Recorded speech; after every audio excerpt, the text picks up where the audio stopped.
إن الحمد لله نحمده ونستعينه ونستغفره ونؤمن به ونتوكل عليه ونعوذ بالله من شرور أنفسنا ومن سيئات أعمالنا. من يهده الله فلا مضل له ومن يضلله فلا هادي له. فأشهد أن لا إله إلا الله وحده لا شريك له وأشهد أن محمدًا عبده ورسوله. يا أيها الذين آمنوا اتقوا الله حق تقاته ولا تموتن إلا وأنتم مسلمون. يا أيها الناس اتقوا ربكم الذي خلقكم من نفس واحدة وخلق منها زوجها وبث منهما رجالا كثيرا ونساء واتقوا الله الذي تساءلون به والأرحام إن الله كان عليكم رقيبا. يا أيها الذين آمنوا اتقوا الله وقولوا قولا سديدا يصلح لكم أعمالكم ويغفر لكم ذنوبكم ومن يطع الله ورسوله فقد فاز فوزا عظيما. أما بعد فإن خير الحديث كتاب الله وخير الهدي هدي محمد صلى الله عليه وسلم وشر الأمور محدثاتها وكل محدثة بدعة وكل بدعة ضلالة وكل ضلالة في النار.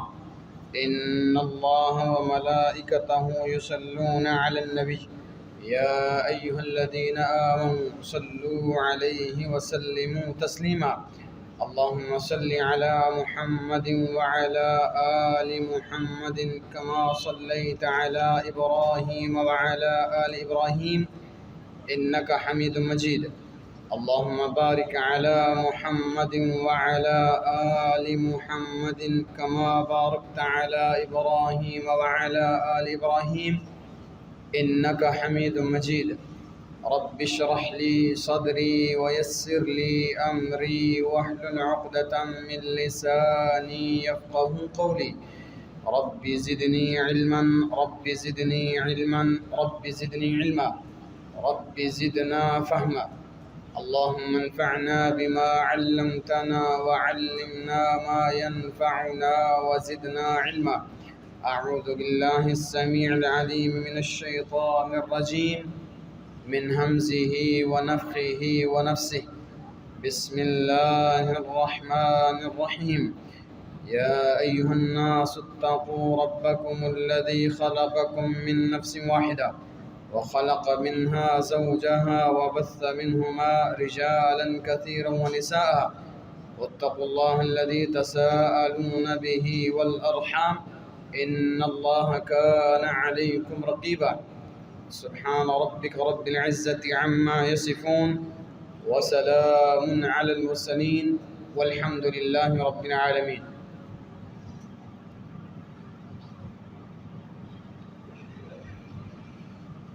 حمد و ثنا اس خالق کائنات کے لیے جو ہم سب کا خالق و مالک و رازق ہے، حاجت روا، مشکل کشا، بگڑیاں بنانے والا، اولادیں عطا کرنے والا، دکھوں کو دور کر کے سکھ عطا کرنے والا، پریشانیوں کو دور کر کے خوشیاں عطا کرنے والا، تنگ دستیوں کو دور کر کے فراخیاں عطا کرنے والا، گنج بخش، رنج بخش، داتا، مشکل کشا، غوث اعظم، دستگیر اور پوری کائنات کا پالنے والا، جو ازل سے ہے ابد تک رہے گا، اکیلا تھا، اکیلا ہے اور اکیلا ہی رہے گا، جس کا کوئی وزیر، کوئی مشیر، کوئی شریک، کوئی ثانی، کوئی مثل، کوئی مثیل اور کوئی ہمسر نہیں۔ وعلیٰ کل شیء قدیر ہے، جو چاہتا ہے، جب چاہتا ہے، جس وقت چاہتا ہے، جس کے ساتھ چاہتا ہے کر گزرتا ہے، اسے کوئی پوچھنے والا نہیں ہے۔ اس کا علم ہر چیز کا احاطہ کیے ہوئے ہے اور ریت کے ذرات کی تعداد سے واقف ہے۔ وہ آسمان سے گرنے والے بارش کے قطرات کی تعداد سے واقف ہے۔ وہ کائنات کے اندر موجود درختوں سے اور ہر اگنے اور ہر گرنے والے پتے کے حالات سے واقف ہے۔ وہ آسمانوں کی بلندیوں اور سمندروں کی گہرائیوں اور اس کے مابین بسنے والی اپنی ہر قسم کی مخلوقات، ان کی تعداد، ان کی اقسام، ان کے اعمال، ان کے افعال، ان کی حاجات، ان کی ضروریات، حتیٰ کہ ان کے دل میں آنے والے ہر خیال تک سے واقف ہے۔ وہ اکیلا وحدہ لا شریک اس ساری کائنات کا معبود برحق ہے۔ لاکھوں کروڑوں انگنت اور لاتعداد درود و سلام اس ہستی مقدس و مطہر و معلیٰ پر کہ جن کا نام پڑھ لینے یا سن لینے کے بعد مسنون درود نہ پڑھنے والا دنیا کا بخیل ترین انسان ہوتا ہے، جن کا نام نامی محمد رسول اللہ صلی اللہ علیہ وسلم ہے۔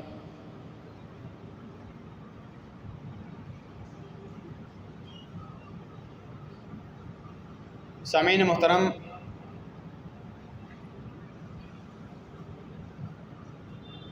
ہماری آج کی نشست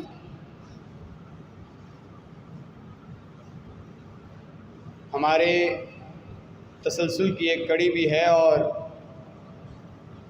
گزشتہ عنوان کا بقیہ حصہ بھی۔ تسلسل یہ کہ اللہ تعالیٰ نے ایک عام مسلمان کے لیے اپنے قرآن میں کون سے احکامات ایسے نازل کیے ہیں جو اس پر جاننے ضروری ہیں تاکہ وہ اس پر عمل پیرا ہو کے یا ان نواحی سے بچ کر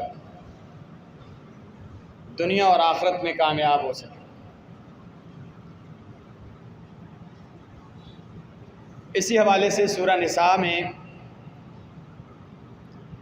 اللہ تعالیٰ نے بنیادی طور پر جن چیزوں کا تذکرہ فرمایا ان میں ایک یتیم کے حوالے سے گفتگو تھی۔ عامت الناس میں یا معاشرے کے اندر ایک یتیم کے لیے اللہ تعالیٰ نے کن قواعد کو اور کن اصول اور ضوابط کو وضع کیا ہے وہ اجمال کے ساتھ ہم نے بیان بھی کیے۔ یتیم کی کفالت کرنا معاشرے کی ذمہ داری ہے یا اس کے بعد جو وارث بچتے ہیں ان کی ذمہ داری ہے، اور انہی حقوق کے اندر ایک حق ہے اس کے مال کی حفاظت کا۔ تو چاہیے کہ یتیم کے مال کی حفاظت کی جائے اور ناحق طریقے سے اس کے مال کو ہڑپ نہ کیا جائے۔ لیکن اسی سے متعلقہ چند باتیں ایسی ہیں جو ایک انسان کو پتہ ہونی چاہیے۔ حضرت صاحب میں تو غریب آدمی ہوں، میرا بھائی امیر آدمی تھا، فوت ہو گیا، اربوں کی جائیداد چھوڑ کے گیا ہے، میں تو ایک کلی میں رہتا ہوں، اس کے بچے ہیں، یتیم ہیں، میرے ذمہ ان کی کفالت ہے۔ اب وہ بچے میرے پاس تو رہ نہیں سکتے، وہ ایک اچھا لائف سٹائل گزارنا جانتے ہیں اور سیکھ چکے ہیں۔ میں غریب انسان ہوں، کیا شریعت نے میرے لیے بھی کچھ قواعد اور ضوابط نازل کیے ہیں کہ اب میں ان کی کفالت کیسے کروں؟ جی بالکل، شریعت ایسے مواقع پر یا ایسی صورتحال میں جو کفیل ہے اس کو اس بات کی اجازت دیتی ہے کہ آپ احسن طریقے سے جس کے اندر یہ لالچ نہ ہو کہ اس کا مال تباہ ہو جائے، برباد ہو جائے. یعنی موقع ملا ہے، بعض دفعہ ایک انسان سمجھتا ہے موقع ملا ہے، جب تک بڑے نہیں ہوتے شریعت مجھے کہتی ہے کہ اس مال سے آپ آسان طریقے سے کھا سکتے ہیں، تو آپ اس کے گلچھرے اڑانے شروع کرتے ہیں. نہیں، آسان طریقے سے مطلب اعتدال کے اندر رہ کے گھر کا جو خرچ ہوتا ہے، ان کی تعلیم کا جو خرچ ہے، ان کی صحت کا جو خرچ ہے، آپ اس کو خرچ کریں. ہاں، وہ آپ کے ساتھ نہیں رہ سکتے تو آپ ان کے ساتھ رہنا شروع کر دیں، کوئی مسئلہ نہیں ہے. آپ کفالت بھی تو کر رہے ہیں نا. تو لہٰذا آپ اگر ان کے گھر میں رہ رہے ہیں تو وہ تو کلی تھی، یہاں پہ اے سی لگے ہوئے ہیں، ہاں تو ٹھیک ہے، آپ بھی ان کے ساتھ سوئیں، زندگی گزاریں، کیونکہ آپ کفالت کر رہے ہیں. لیکن اسی طریقے کی جس طرح ایک اعتدال والی زندگی ہوتی ہے، مال کو ضائع کرنا مقصود نہ ہو. دوسری بات، اسی وارث کو یا اسی کفیل کو یہ رہنمائی بھی کی گئی ہے کہ بچے بالغ ہونے کے بعد ان کو مال دے کے آزمایا جائے. ایسے نہیں ہے کہ ٹھیک ہے جی اب آپ بڑے ہو گئے ہیں، اللہ حافظ میں جا رہا ہوں. نہیں، اس کے ذمے ہے کہ ان کی تربیت کرے، انہیں سمجھائے. یہ ذمہ داری میں نے ادا کی اس وجہ سے کہ اللہ نے میرے ذمے لگائی تھی. بیٹا یہ سارا کچھ آپ کا تھا، ایک وقت تک میں اس کا گارڈین تھا، اب یہ آپ کے ذمے ہے، اور یہ اس کے سپرد کرنے سے پہلے اس مال کے حوالے سے ان کو آزما لے. کیسے آزمائے؟ ہاں تھوڑا سا مال دے، فضول خرچی کرتا ہے یا سنبھال کے رکھتا ہے، تجارت کے طریقے سکھائے، ضائع کرتا ہے یا تجارت کر سکتا ہے. اب مال کو اس کے ہینڈ اوور کیا جائے یا اس کے سپرد کیا جائے تو یہ سنبھال لے گا، بزنس سنبھال لے گا. اگر آپ اس کے اندر رشد، پختگی اور میچورٹی جانتے ہیں تو آپ اس کے سپرد کر دیں. لیکن آپ کو پتا ہے کہ یہ بچے ابھی مال کو ضائع کر دیں گے تو تب تک ان کے سپرد نہ کریں جب تک وہ میچورٹی لائف کو نہیں پہنچ جاتے. تیسری بات دیکھیں، اتنی خوبصورتی کے ساتھ اسلام آپ کو یہ اصول سمجھاتا ہے کہ شاید کوئی باپ اپنے بیٹے کو بھی یہ باتیں نہ بتائے.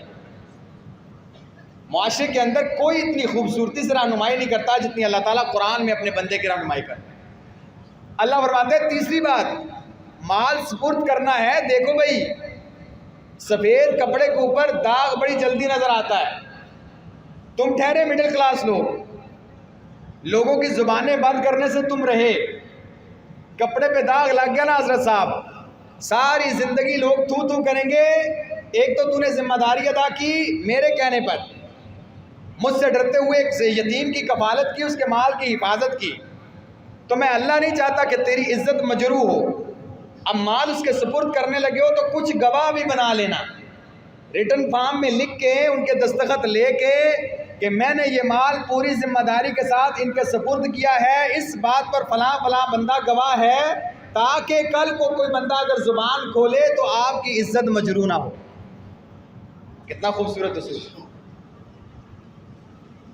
لہٰذا ان چیزوں کا تعلق یتیم کے کفالت کے ساتھ ہے. اور بھی ڈھیر سارے حقوق آگے جا بجا قرآن میں یتیم کے ساتھ تعلق رکھتے ہیں.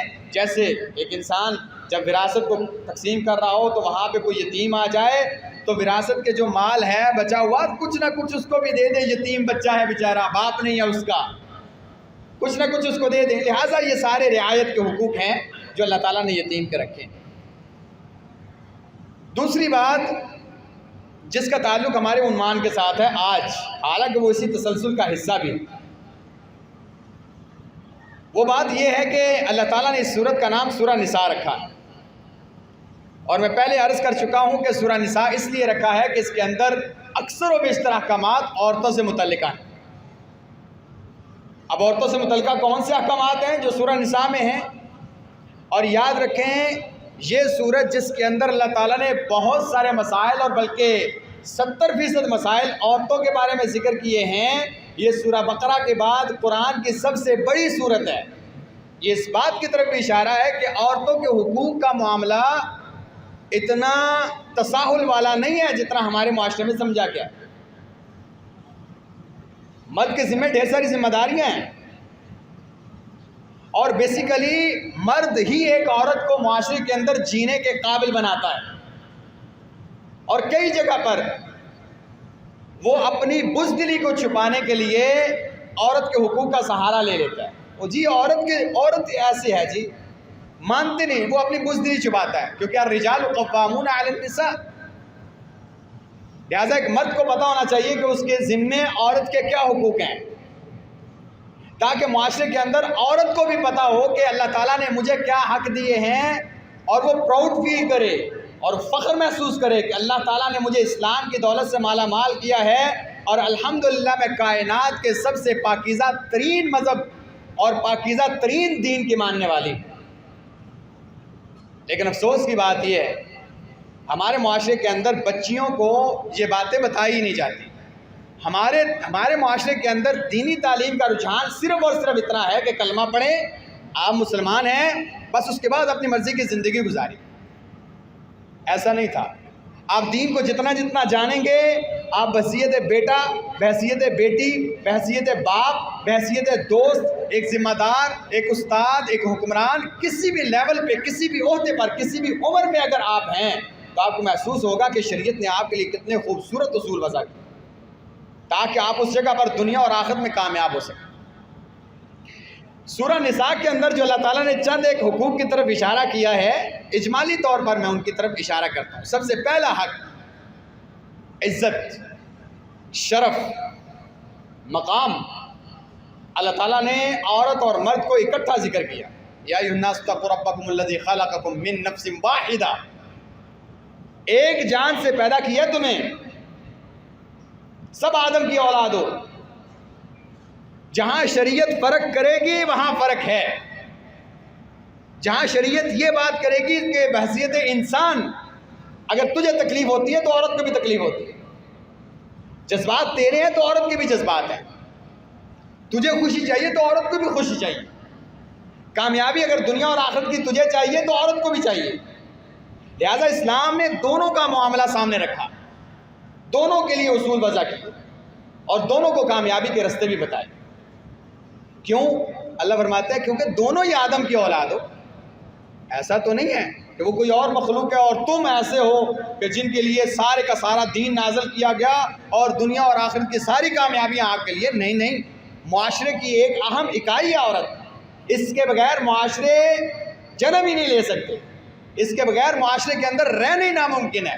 اور میں پہلے بھی بتا چکا ہوں، ایک انسان کا عورت کے ساتھ تعلق وہ ساری زندگی رہتا ہے، چاہے وہ باپ ہونے کی حیثیت سے ہو، بیٹی کی حیثیت سے ہو، یا بیوی کی حیثیت سے ہو، یا بیٹے کی حیثیت سے ہو، کسی بھی تعلق، خامد کی حیثیت سے ہو، بھائی کی حیثیت سے ہو، کسی بھی تعلق کے ساتھ ایک انسان عورت کے ساتھ منسلک ضرور رہتا ہے۔ لہٰذا اسے پتہ ہونا چاہیے، اور میری ماؤں اور بہنوں کو خصوصی طور پر پتہ ہونا چاہیے کہ اللہ رب العزت نے ہمارے لیے کتنے خوبصورت اصول وضع کیے۔ یہاں پہ تو ایک جگہ ہے نا ایسی جہاں پہ اللہ تعالیٰ نے دونوں کو اکٹھا ذکر کیا۔ شریعت کے اندر کتنے ایسے مقامات ہیں اللہ تعالیٰ نے مرد سے پہلے عورت کا ذکر کیا، یَهَبُ لِمَن يَشَاءُ إِنَاثًا وَيَهَبُ لِمَن يَشَاءُ الذُّكُورَ۔ اولاد کی بات آئی تو اللہ تعالیٰ نے سب سے پہلے عورت کا ذکر کیا، فرمایا میں جسے چاہوں نا، جسے چاہوں، یہ میری مرضی ہے، جسے میں چاہتا ہوں اسے بیٹیاں دیتا ہوں، پھر جسے چاہتا ہوں بیٹے بھی دیتا ہوں۔ تو پہلے عورت کا تذکرہ کیا، بچی کا، عورت کا، بیٹی کا۔ کس لیے؟ شرف کی وجہ سے، عزت کی وجہ سے۔ وہی معاشرہ تھا نا، یعنی نکاح کے بغیر اگر 10 لوگ ہیں وہ زنا کرتے ہیں تو بعد میں ہاں جی کس کا بچہ ہے جی، تم بچہ لے لو جی، چلو، جان بھروسہ سلوک ہے۔ ایام مخصوصہ میں اس عورت کے پیالے کے اندر کوئی پانی نہیں پیتا تھا، اور شریعت اسلامیہ، سبحان اللہ، یہ عزت ہے، شرف ہے، مقام ہے۔ لہٰذا یہ عورت کا پہلا حق ہے کہ اسے عزت دی جائے، شرف دیا جائے، مقام دیا جائے۔ وہ الگ بات ہے کہ ہمارے معاشرے کے اندر وہ چادر جو اللہ کے نبی علیہ السلام نے اس عورت کے سر کے اوپر رکھ کے اس کو عزت، شرف اور مقام عطا کیا تھا، ہمارے معاشرے کے اندر آج کی عورت یہ سمجھتی ہے یہ چادر بوجھ ہے، اسلام کا دائرہ بیسیکلی میرے پاؤں کے اندر کڑی ہے۔ یہ جہالت ہے، یہ جہالت ہے اور کوئی بات۔ اور اس کے اندر قصور ہمارا اپنا ہے، ہم نے بچوں کو دین کی وہ تعلیمات یا دین کا وہ لیول ہی نہیں سکھایا کہ بچے اس کے اندر فخر محسوس کریں۔ نہیں، ہم نے معاشرے کے اندر اس کی ایک ایسی تصویر پیش کی کہ بچیاں یا بچے اس سے ڈرنے لگے، تجسس محسوس کیا کہ یہ پسماندہ سوچ کے لوگ ہیں، یہ دور کی کہیں گمراہی کے لوگ ہیں، لہٰذا اس کے اندر ہمارا ایک بہت بڑا رول تھا۔ قرآن نے تو اصول وضع کر دیے۔ تو پہلا حق جو سورہ نساء میں اللہ تعالیٰ نے عورتوں کو دیا، عزت کا، شرف کا، مقام کا، وقار کا، حشمت کا، وہ اللہ تعالیٰ نے عورتوں کا سورہ نساء میں رکھا۔ لہٰذا عورتوں کو پتہ ہونا چاہیے اللہ تعالیٰ نے آپ کو با عزت بنایا ہے، با شرف بنایا ہے، با وقار بنایا ہے۔ وہ الگ بات ہے کہ آپ خود بے عزت ہوتے پھریں تو یہ ایک الگ معاملہ ہے۔ دوسرا حق حسن معاشرت کا، اللہ تعالیٰ آیت نمبر 19 سے لے کے 21 میں حسن معاشرت، عورت کے ساتھ آپ نے تعلقات کیسے رکھنے ہیں۔ بیٹی ہے تو آپ کی جنت کی ضمانت ہے، یاد رکھنا۔ یہ تمہارے گناہوں اور تمہاری غلطیوں کے باوجود تمہیں جہنم سے جانے سے روک سکتی ہے، یاد رکھنا۔ یہ کوئی عام چیز نہیں ہے، یہ بڑی اہم چیز ہے۔ بیٹی پیدا ہو گئی ہے نا، یاد رکھنا تیرے لیے جنت کا رستہ آسان ہو گیا۔ اس کے ساتھ معاملہ بہت اچھا رکھنا، اس کی تربیت کرنا، اس کو دین سکھانا، اس کو عزت سکھانا، معاشرے کے اندر رہنا سکھانا، اسے اسلام کی تعلیمات سکھانا، دین پر عمل کرنا سکھانا، پھر اس کی شادی کرنا۔ دیکھنا تیرا ہاتھ پکڑ کے جنت میں لے کے جائے گا۔ دوسرا حق حسن معاشرت، اگر بیوی ہے، بیوی کے معاملات آپ جانتے ہیں کہ شریعت نے کتنے حقوق ایسے رکھے ہیں، بیویوں سے متعلق ہے۔ اللہ کے نبی علیہ السلام کی سیرت کا مطالعہ کر کے دیکھیں، اللہ کے نبی علیہ السلام اپنی بیویوں کے ساتھ کس طرح کے معاملات کرتے۔ ہمارے معاشرے میں تو ایک عجب سا، دیکھیں یہ والا معاملہ میں اکثر و بیشتر کئی دین کے ایسے مسائل ہیں ہمارے معاشرے کے اندر انہیں ایک استہزائی شکل لیا جاتا ہے، حالانکہ اس شریعت کا اتنا خوبصورت اصول ہوتا ہے، اس پر فخر کرنے کے بجائے سلمان فارسی سے کس نے کہا تھا، اور تمہیں تمہارا نبی پیشاب کرنے کا بھی طریقہ بتاتا ہے۔ یہ استہزاء تھا، یہ استہزاء تھا، تمہیں ہر چیز بتاتا ہے، حتیٰ کہ پیشاب کرنے کا طریقہ بھی تمہیں یہ بھی نہیں آتا۔ تو سلمان نے کیا کہا تھا رضی اللہ تعالیٰ عنہ، کہا ہاں سکھاتا ہے، ہمیں اسلام سکھاتا ہے استنجا کیسے کرتے ہیں، ہمیں اسلام سکھاتا ہے صفائی کیسے رکھتے ہیں، ہمیں اسلام سکھاتا ہے جانوروں کی طرح نجاست میں نہیں رہتے، ہمیں اسلام سکھاتا ہے کہ بیٹھ کے پیشاب کرتے ہیں، ہمیں اسلام سکھاتا ہے 3 ڈیلوں کے ساتھ یا 3 پتھروں سے اس سے کم استنجا نہیں کرتے، ہمیں اسلام سکھاتا ہے کہ پانی کا استعمال کرتے ہیں تاکہ ہم پاک رہیں، صاف رہیں۔ ایک مسلمان نجاست سے دور رہتا ہے۔ دیکھا اس کے استہزاء کا جواب کیسے دیا۔ اللہ کے نبی علیہ السلام نے ارشاد فرمائی، ایک حدیث فرمائی، ایک صحابی یہاں سے اٹھے، گھر گئے، کہا بھئی کھانے کا ایک لقمہ توڑا، بیوی کے منہ میں ڈالا۔ یہ کیا بات ہے حضرت صاحب، آج آپ نے مجھے اپنے ہاتھ سے کھانا کھلایا۔ کہا اللہ کے نبی علیہ السلام سے ابھی سن کے آ رہا ہوں کہ ایسا انسان جو اپنی بیوی کے منہ کے اندر لقمہ ڈالتا ہے، اس محبت اور اس حسن معاشرت پر اور بیوی کے ساتھ اس حسن سلوک پر اللہ تعالیٰ اسے اجر دیتے ہیں۔ میں اجر کا متلاشی بنتا ہوں، جب اسلام نے یہ رول رکھا ہے تو میں اس پر عمل کر رہا ہوں۔ یہاں پہ بات کریں نا 80% لوگ تو حاضر ہوتے ہیں، اچھا جا کے سمانیاں روٹی بھی کھوائیے، اللہ کے بندوں میں تھوڑی نہ کہہ رہا ہوں، یہ دین ہے حضرت صاحب، دین ہے، شریعت ہے۔ ہاں آپ کے اندر اس سے ٹھٹھا اور مذاق سوچتا ہے تو اس کا میرے پاس علاج کوئی نہیں، بجائے اس کے کہ اس پر عمل کیا جائے، بجائے اس کے کہ اس کے فوائد دیکھے جائیں، اور آپ اس کے فوائد دیکھ لیں، کر کے دیکھیں، اس کے فوائد دیکھیں کہ وہ محبت اور وہ امن اور وہ سکون اور وہ راحت اور وہ اعتماد جو اسلام کا مقصود ہے گھر کے اندر، اور شیطان ہمیشہ لگا رہتا ہے کہ ان کے اندر فساد ڈلوائے، ان کے اندر جھگڑے کروائے، شکوک اور شبہات کی فضا پیدا کرے۔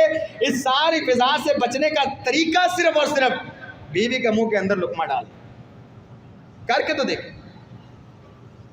اسلام نے تو یہاں تک کہا، اللہ کے نبی علیہ السلام نے ارشاد فرمایا کوئی انسان شام کو اگر بستر پر سونے کے لیے آئے نا، دیکھیں اسلام کتنی رہنمائی کرتا ہے، ہمیں پتہ ہی کوئی نہیں، ہم نے اتنا ڈیپلی سوچی کبھی نہیں۔ میں کل ہمارے ساتھ آپ صاحب تھے تو بات ہو رہی تھی، میں نے کہا اسی دن میں نے حدیث پڑھی، صحابہ نے شکوہ کیا، آپ دیکھیں اللہ کے نبی صلی اللہ علیہ وسلم اور شریعت، سبحان اللہ، ایک انسان کے ساتھ اس قدر جا کے اس لیول پہ جا کے رہنمائی۔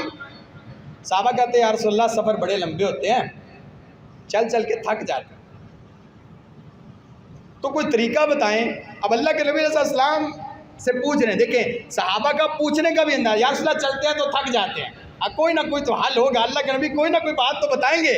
اب چلیں گے تو تھکیں گے بھائی, سفر لمبے ہوں, جب چلیں گے تو تھکیں گے تو صحیح. لیکن صحابہ ہے نا, پتہ ہے کہ اللہ کے نبی صلی اللہ علیہ وسلم رحمۃ اللہ عالمین ہے, کوئی حل تو بتائیں گے, کوئی حکیمانہ جواب تو دیں گے. سبحان اللہ. اللہ کے نبی صلی اللہ علیہ وسلم نے جواب دیا, علیکم بالنسلان.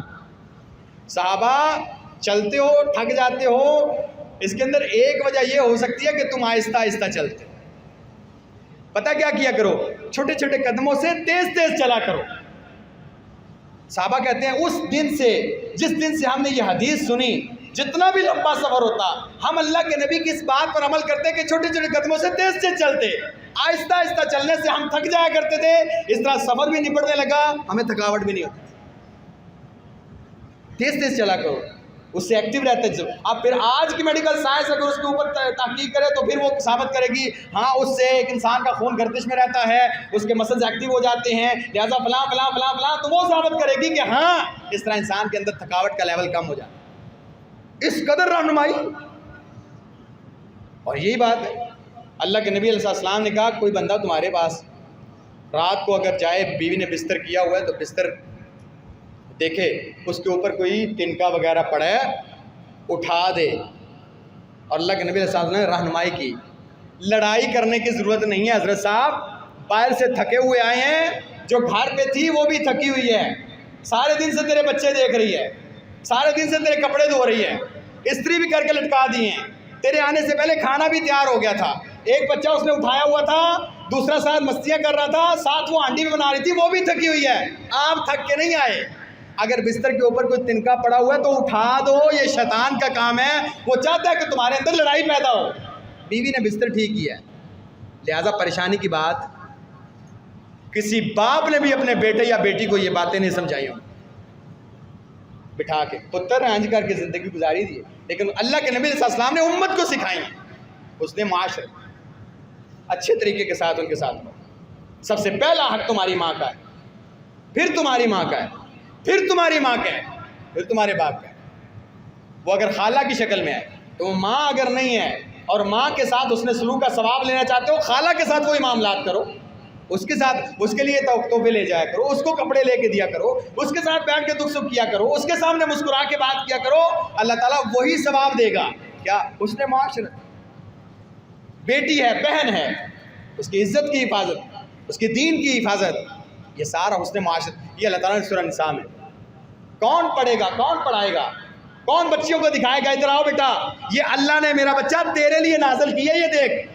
کون کہے گا اپنے خاوند کو یا اپنی بیوی کو کوئی بٹھا کے, یہ دیکھ اللہ نے ہمارے ذمے کتنے حقوق رکھے ہیں, یہ جو کلی ہمارے گھر میں اور ہمارے گلشن میں کھلی ہے نا, اور یہ روز کھیلتی ہے اور ہمیں بہت زیادہ اچھی لگتی ہے, دیکھ اللہ نے اس کے کتنے حقوق رکھے ہیں, کیا یہ حقوق ہم پورے کر رہے ہیں؟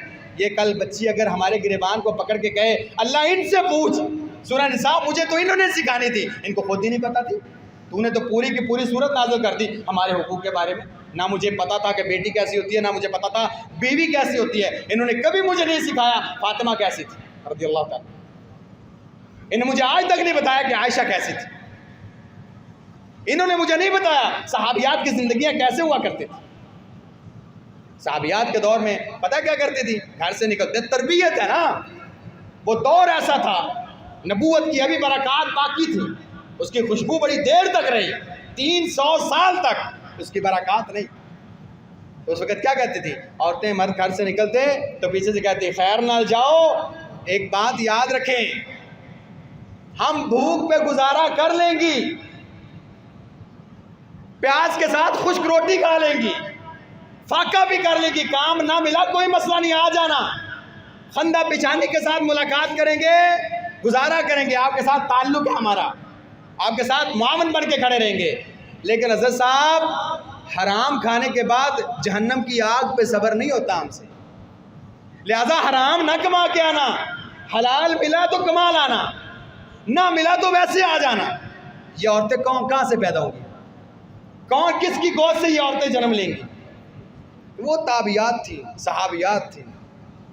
ہمارے فون جاتا ہے پیچھے سے, کیا ہوا جی, کپڑے میں نے دھوئے ہیں, حالانکہ میری نند بیٹھی ہوئی تھی، چلو جی پورا ٹبر بہ جاؤ، نوکرانی دیتی ہے تو گھر پہ تو کام کرتی تھی، اللہ کی بندی تو نہیں تو اسے بسانا ہے، تو نہیں اجاڑنا اسے.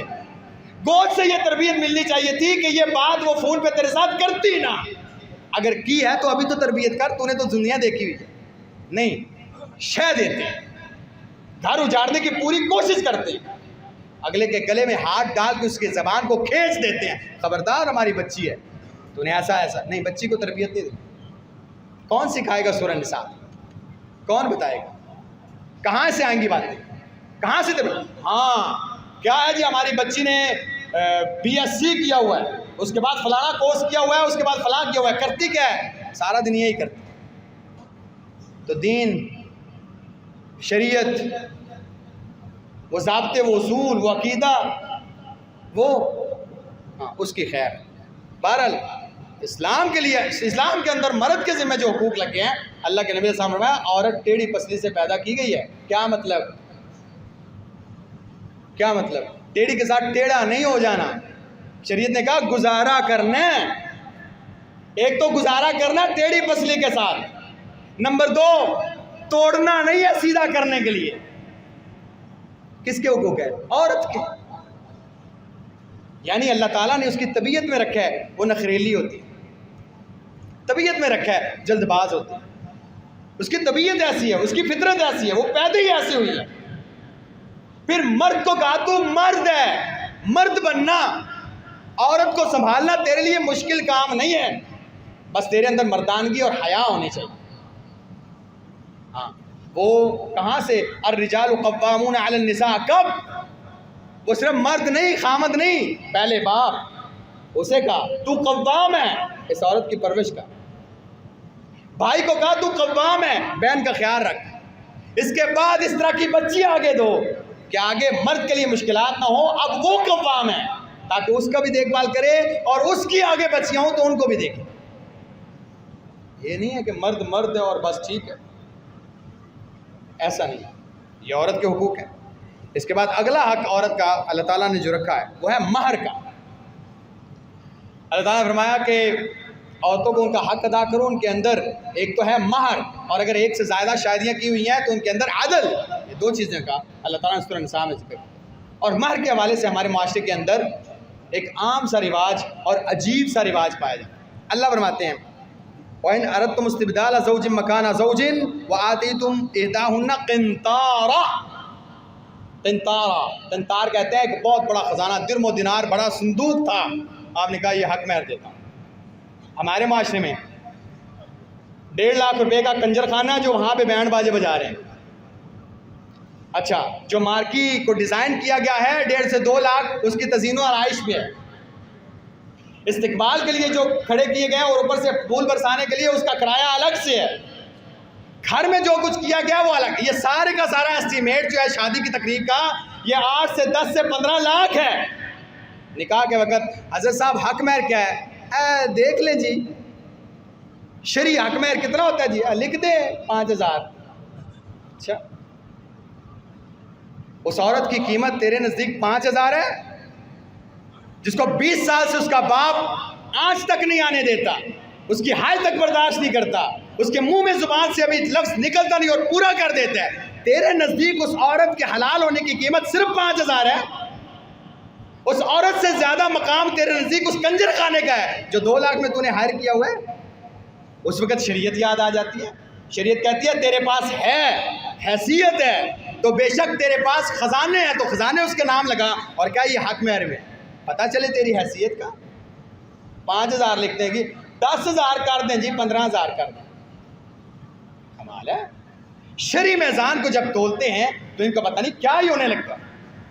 جاتے ہیں نا حضرت صاحب برات کا استقبال کرنا کتنے پیسے لیں گے؟ وہ کہتے ہیں 1.5 لاکھ لیں گے. لے کے آ جاتے ہیں.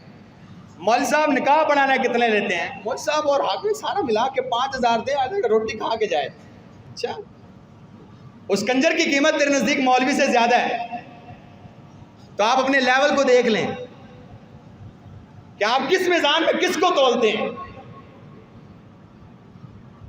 یہاں پہ عورت جو آپ لے رہے ہیں، بچی بھی لے رہے ہیں، اس کا ساتھ جہیز بھی لے رہے ہیں. قیمت کیا؟ 5,000 روپیہ حق میں. پتہ نہیں اس نے تعین کس نے کیا. اللہ کہتے ہیں پورے کا پورا خزانہ دے سکتے ہو, کم سے کم تھوڑے سے تھوڑا بھی دے سکتے ہو. اگر حیثیت نہیں ہے تو ہاں, تو آپ صاحب حیثیت نہیں ہیں تو ہاں کم بھی دے سکتے, کوئی تعین نہیں. حق میں اس کا حق ہے. اس کے بعد شادی میں رضامندی, یہ عورت کا حق ہے. اب آپ کہیں گے حضرت صاحب شادی میں رضامندی کس طرح کی باتیں کرتے ہیں؟ عورتوں کی بھی کبھی رضامندی سے شادی کی گئی ہے. بچیوں سے اگر کہیں تو بچی تو مجھے کہے گی کہ میں اپنے کلاس فیلو سے شادی کرنا چاہتی ہوں تو میں کروا دوں. یہ آپ کی بزدلی ہے, اس کی بہادری نہیں ہے. بچی اس نوبت پر اگر پہنچی ہے کہ وہ اپنے کلاس فیلو سے شادی کرنا چاہتی ہے تو یہ اس کی بہادری نہیں ہے, نہ شریعت نے اس کو یہ اجازت دی تھی. یہ آپ کی بزدلی ہے. آپ کی تربیت کہاں گئی؟ 18 سال سے 20 سال کی ہو گئی, آپ نے اس کو کیا سکھایا ہے جو آپ کی بات کے سامنے وہ کہتی ہے جائیں میں نے فلاں سے شادی کرنی ہے؟ تو یہ آپ کی بزدلی ہوئی نا بھائی جان. شریعت کا قانون ایسا نہیں ہے. تو تربیت ایسی ہونی چاہیے کہ آپ اس سے پوچھیں تو اس کا مطمع نظر ہو دین, شریعت, والد کے حقوق, والدہ کے حقوق, تو یہ اس کا مطمع نظر ہو.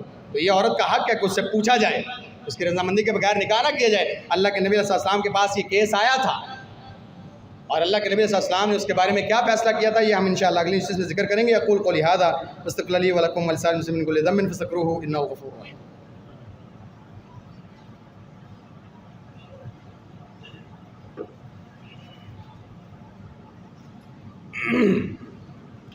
ان الحمد للہ نحمده ونستعینه ونستغفره ونؤمن به ونتوکل علیہ. اما بعد فاعوذ باللہ من الشیطان الرجیم. بسم اللہ الرحمن الرحیم. وذکر فإن الذکریٰ تنفع المؤمنین. سبحان ربک رب العزة عما یصفون وسلام علی المرسلین والحمد للہ رب العالمین. بعض احباب نے مجھے دعاؤں کے لیے کہا ہے, جیسے نعمان بھائی کے پھپھو ہیں ان کے لیے دعا کریں, اللہ تعالیٰ ان کی پریشانیوں کو دور کرے. اور کچھ احباب نے دعاؤں کے لیے کہا ہے اللہ تعالیٰ تمام لوگوں کی خواہشات کو پورا کرے. ایک سوال ہے اور بڑا عجیب سا ہے, غور سے سنیے گا, ہو سکتا ہے کہ جواب تھوڑا سا تلخ ہو لیکن ہضم کیجیے گا. ہے حقیقت, جھوٹ ہوا تو آپ مجھے پوچھ سکتے ہیں. سوال ہے کہ عقیدہ توحید کے بگاڑ میں کن کا کردار ہے؟ ڈاکٹرز, انجینئر, سائنسدان, سیاستدان یا علماء کرام؟ سمجھ رہے ہیں؟ حالانکہ ڈاکٹرز, انجینئر, سائنسدان, سیاستدان کا عقیدے کے ساتھ تعلق, یعنی کہ علماء. موجودہ معاشرہ انتہائی انحطاط کا شکار ہے. ملاوٹ, جھوٹ, دو نمبری, ان پر بھی کسی جمل کرنے ہیں. ہاں جی, کون قصوروار ہے؟ کون قصوروار ہے؟ حضرت صاحب آپ خود قصوروار ہیں عقیدے کے. آپ کو ایک بندہ کہتا ہے کہ اللہ کے علاوہ فلاں کے سامنے سر جھکاؤ, مشرک ہو جاؤ, اور دوسری جگہ پر ایک بندہ کہتا ہے کہ اللہ تعالیٰ قرآن میں کہتا ہے اس کے علاوہ کسی کے سامنے سر نہ جھکاؤ, اور آپ کہتے ہیں دونوں میں اختلاف ہے, اور بچے کو آپ دین کے قریب تک نہیں آنے دیتے, نہ ریسرچ کرنے دیتے ہیں, نہ کسی کے پاس بیٹھنے دیتے ہیں. تو قصور کس کا ہے؟ کیا علماء ممبر پر چڑھ کے کہتے ہیں 2 نمبری کرو؟ 2 نمبری تو کالج سے سیکھی اس نے, یونیورسٹیوں سے سیکھ کے بزنس میں آئے ہیں. یہ جو علماء ہیں جو باہر بیٹھے ہوئے ہیں, آپ کو لگتا ہے کہ یہاں پہ معاشرے کے اندر منڈیوں میں دکانوں پر بیٹھے ہوئے کتنے فیصد لوگ ایسے ہیں جو مدارس سے فارغ ہیں؟ 90% لوگ ایسے ہیں جو یہ کالجز, یونیورسٹیوں سے نکل کے آئے یا پڑھے ہی نہیں. عقیدے کی خرابی کی ذمہ داری آپ پہ ہے. 1000 اختلافات ہوں, کسی بھی مکتبہ فکر کے ساتھ میرے 1000 اختلافات ہوں, اللہ کی قسم اس کے باوجود قصور آپ کا ہے. آپ کو ایک بندہ بازار میں کھڑا ہو کے کہے زنا کر لو, زنا کر لو, زنا کر لو, اور دوسری طرف ایک بندہ کہے زنا حرام ہے, زنا حرام ہے, زنا حرام ہے, اور بچہ زنا کر لے, تو قصور کس کا ہے؟ علماء کا؟ میں کہتا ہوں زنا کی طرف بلانے والے کا بھی قصور نہیں. اور شیطان یہی نہیں کہے گا لا تلومونی لوموا انفسکم, مجھے نہ کچھ کہو, اپنا دیکھ اپنا. میں نے کیا کیا؟ اللہ تجھے بلاتا رہا کہ یہ کرے گا تو عذاب ہوگا, میں نے تجھے کہا کچھ نہیں ہوتا, تو نے میری بات مان لی. قصور کس کا ہے؟ میرا نہ کوئی نام لے, اپنے آپ کو دیکھ, خود کرتا ہے سارا کچھ. یہ ہم نے سیرت کورس شروع کیا, 12 سے 15 بندے ہیں پروجیکٹر پہ, سارا دن عبداللہ بھائی کے ساتھ ہم بیٹھ کے کام کرتے ہیں, کلاس کو تیار کرتے ہیں. ہم نے کہا آپ کے لیے, آپ کو انگیج کرنے کے لیے, تاکہ آپ بور نہ ہوں, پروجیکٹر پہ سیرت کلاس لگائیں گے, آپ کو بتائیں گے اللہ کے نبی کون ہے.